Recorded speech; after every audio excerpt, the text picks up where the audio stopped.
Olá pessoal, tudo bem com vocês? Nesse vídeo de hoje nós vamos estudar os artículos, né, isso da língua espanhola, que são exatamente três, né? São os artículos definidos, indefinidos e neutro. Tá ok, pessoal? Vamos começar pelo artigo definido, ok? Os artículos definidos, eles são também conhecidos como determinados ou determinantes. Ele pode ser conhecido como qualquer um desses dois nomes aqui, ok? Os artículos definidos servem para falar de coisas concretas que conhecemos, ou seja, ele serve para falar de coisas, né, que nós já conhecemos, ok? Quais são os artículos definidos? São esses aqui, el, la, los e las. Somente detalhando um pouco mais, ele é artículo el, certo? Traduzido para o português, quer dizer o, né, masculino singular. Isso significa dizer que, via de regra geral, nós utilizamos este artigo aqui diante de palavras masculinas e que esteja no singular, ok? Nós temos aqui o lá, traduzido para o português, quer dizer a, feminino, né, singular. Los, traduzido para o português, quer dizer os, masculino plural. E o las, né, traduzido para o português, quer dizer as, feminino plural, ok? Aqui nós falamos que os artículos definidos, eles são utilizados para falar de coisas que nós já conhecemos. Então vamos ver isso através dos exemplos. Exemplos. El koala es mi animal favorito, ou seja, o koala é meu animal favorito. Então, se estou falando isso é porque eu conheço, né, este animal chamado de koala. Ok? Concorda, pessoal? Então, nós temos aqui ele artículo definido sendo utilizado para falar de um animal que já conheço, não é isso? Então, vamos lá. Los niños se portaram de maravilha, ou seja, os meninos se comportaram maravilhosamente. Observe que quando eu falo que os meninos se comportaram, é porque eu conheço quem são esses meninos, concorda? Então, conforme a gente viu aqui, né, que os artículos definidos, eles são utilizados para falar de coisas que a gente já conhece. Então, nesse caso, são los niños, ou seja, os meninos. E conforme vocês podem ver que os artículos, eles sofrem flexão de gênero e de número, né? Isso existe ele singular, plural, feminino e masculino. Ok? Neste caso aqui, os artículos, né, concordam em gênero e número com o substantivo ao qual está se referindo. Tipo assim, los niños aqui está no masculino e ninhos também está no masculino. Isso é uma concordância de gênero, tá ok? Los está no plural e ninhos também está no plural. Isso é concordância de número. Sempre tem que haver essa concordância aí, ok? La puerta está mal cerrada, ou seja, a porta está mal fechada. Quando digo que a porta está mal fechada, é porque eu sei de quem estou falando. Estou falando de quem? De la puerta, ok? Então temos aqui artículo definido sendo utilizado para falar de coisas que já conheço, ok? Mis flores favoritas são as magnólias, ou seja, as minhas flores favoritas são as magnólias. Mais uma vez estou falando de algo que eu conheço, né? Isso que são as magnólias. E mais uma vez vocês podem ver concordância de gênero e de número aqui. Olha só, las está no feminino, magnólias também está no feminino. Isso é concordância de gênero. Las está no plural e magnólias também está no plural. Isso é concordância de número, ok? Então vamos passar aqui para os artículos indefinidos. Esse nome indefinido sugere muitas coisas. Exemplo, sugere uma ideia vaga, algo que necessita ser especificado, certo?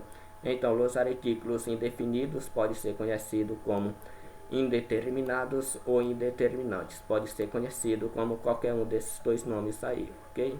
Os artículos indefinidos servem para falar de coisas que não conhecemos ou de las que hablamos por primeira vez. Na prática, os artículos indefinidos servem para falar de coisas que a gente não conhece ou que nós vamos falar dela pela primeira vez, ok? Vamos conhecer. Os artículos indefinidos são estes: una, unos e unas, ok? Detalhando um pouco mais, quer dizer em português, masculino singular. Isso significa dizer que, via de regra geral, né, esse artículo é utilizado diante de palavras que estejam no masculino e também no singular, ok? Una, uma, né, traduzido para o português, feminino singular, unos, né, uns no português, masculino plural, unas, umas no português, feminino plural.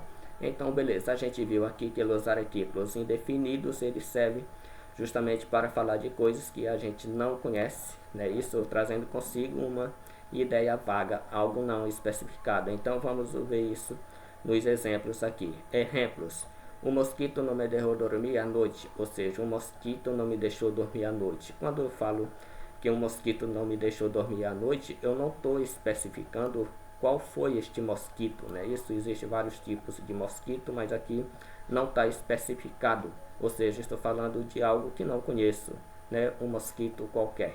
Então, vocês podem perceber aqui também concordância de gênero e de número. Aqui está no singular, aqui também está no singular. Isso é concordância de número. Aqui está no masculino, aqui também está no masculino. Isso é concordância de gênero. Ok, pessoal? Uns insectos invadiram o meu jardim, ou seja, uns insetos invadiram o meu jardim. Ou seja, uns insetos. Eu não estou dizendo quais foram os insetos, né? Porque a gente sabe que existem vários tipos de insetos, mas aqui não está especificando, né, o tipo de insetos que invadiram o meu jardim. E é sempre assim, pessoal, quando a gente tem artículo indefinido, a gente vai se deparar com uma ideia vaga, algo que não está tão especificado assim, ok? Uma mariposa se pousou nessa flor, ou seja, uma mariposa pousou nessa flor. Uma mariposa, então, uma mariposa qualquer, não estou aqui dizendo qual foi o tipo de mariposa, ok? A espécie, né? Umas meninas me invitaram a jogar a vôlei, ou seja, umas meninas me convidaram para jogar vôlei. Eu não sei quais foram essas meninas, foram umas meninas qualquer, né, pessoal? Então, olha só, estou falando de algo que não conheço aqui, eu não estou dizendo quais foram essas meninas, ok, pessoal? Então, agora a gente vai estudar as regras de eufonia, certo? Em que consiste isso, pessoal? De que se trata a regra de eufonia? É uma regra que nós utilizamos para evitar um fenômeno conhecido como cacofonia, ok? Cacofonia quer dizer sons desagradáveis. Então vamos conhecer esta regra. Regras de eufonia. Delante de substantivos femininos em singular que iniciam com A ou H tônica, se usa ele artículo masculino ele ou um.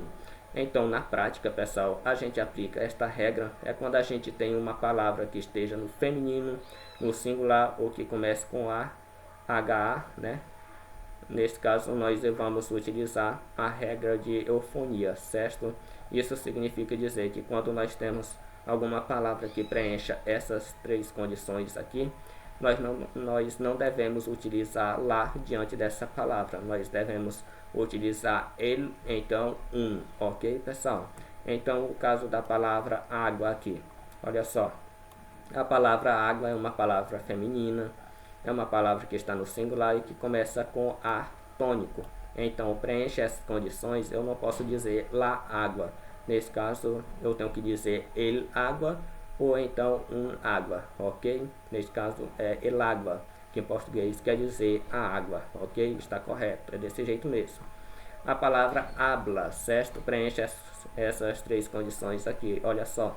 É uma palavra feminina, sim, é uma palavra feminina, está no singular, sim. Começa com HA, então, tônico, né? Isso preenche essas condições, então neste caso eu não posso dizer la habla, eu tenho que dizer el habla ou então un habla, certo? Que quer dizer uma fala, né? Isso em português. Então, quando eu utilizo lá diante de palavras que preenchem essas condições, estarei causando um fenômeno conhecido como cacofonia, né? Sons desagradáveis. E isso não pode acontecer, ok? Tipo assim, a palavra lá, água, né? Nós já temos este A tônico e a seguir nós temos outro A tônico, ou seja, temos a fusão de dois As aí. Então isso aqui é cacofonia, é sons desagradáveis, então nós não devemos escrever desta maneira, ok? Então, sendo assim, devemos escrever desta maneira, é isso, e não devemos escrever desta maneira, ok? A gente tem que tomar cuidado porque algumas palavras preenchem essas condições aqui e mesmo assim a gente vai utilizar lá diante dessa palavra, no caso o A, né? Isso, o nome da letra do sistema alfabético espanhol, que nós sabemos que todas elas são femininas, então o A. é uma palavra feminina, singular, e começa com A. Então nós vamos utilizar lá A, porque as letras da língua espanhola são todas femininas, ok? A palavra ate, H, né, isso pessoal, em português, preenche essas condições aqui também. É feminina, sim, singular, ok, e começa com H, então a gente vai utilizar laate diante desta palavra, ok, pessoal? Então, passando aqui para ele artículo neutro, certo? Que é somente um, que é o lo, que traduzido para o português quer dizer o, certo, pessoal? Então, vamos lá. Artículo neutro. Esse utilizado para atribuir valor de substantivo a adjetivos, advérbios, particípio, que como pronome relativo, entre outros, ok? Então, esse artigo neutro aqui, o lo, ele tem uma única função, que é de substantivar uma palavra, ou seja, ele vai pegar uma palavra que não é substantivo e vai atribuir a esta palavra valor de substantivo. Mas que palavras são essas? São palavras que se caracterizam como adjetivo, advérbio, particípio e o que como pronome relativo, né? E entre outros, que tem também os casos dos possessivos, dos demonstrativos, né? Isso. Então vamos lá, eu coloquei até essa estrutura aqui para facilitar para vocês, para mostrar para vocês que o lo ele deve ser utilizado antes de palavra que seja adjetivo, antes de palavra que seja advérbio, antes de palavra que seja particípio e antes de palavra que seja que como pronome relativo, né? Daí surge a grande importância de vocês saber o que é adjetivo, é isso, advérbio, particípio e que. Veja bem, adjetivos são palavras que indicam característica. Exemplo, bueno, malo, maravilhoso, caliente, certo? Isso é adjetivo porque indica característica. Advérbios são palavras, pessoal, que modificam o verbo adjetivo, o próprio advérbio, né? Isso indicando circunstância de tempo, de lugar, de modo, de intensidade, de negação, afirmação, né? Isso. E particípios são formas verbais, né? Geralmente terminado em ado ou ido, né? Isso. Exemplo, cantado, escrevido, passado, né? Isso. E o que se trata de um pronome relativo, né? Que indica algo que foi dito, né? Que retoma algo que foi dito anteriormente. Então eu trouxe aqui um pequeno exemplo com cada um deles. Vamos lá? O lo mais adjetivo. Lo bueno es que vamos a conseguir terminar el trabalho hoje. Ou seja, o bom é que amanhã vamos conseguir terminar, né? O bom é que vamos conseguir terminar o trabalho hoje. Então nós temos o lo aqui, mais bueno. Bueno indica característica, né? Isso neste caso recebe o valor de substantivo. É isso porque está sendo determinado pelo lo, ok? O lo mais advérbio. Esse é realmente impressionante, lo lejos que vive Jorge, ou seja, é realmente impressionante o longe que mora Jorge, certo? Lejos, longe, advérbio de quê, pessoal? De lugar, não é isso? Então tá aqui o lo mais advérbio de lugar. Lo mais particípio, lo proibido é sempre lo mais deseado, né? Lo mais proibido está no particípio, termina em ido, não é isso? Lo mais que como pronome relativo, isso é lo que queríamos saber desde o princípio. Isso é o que nós queríamos saber desde o começo. Então é isso aí, pessoal. Valeu, até a próxima.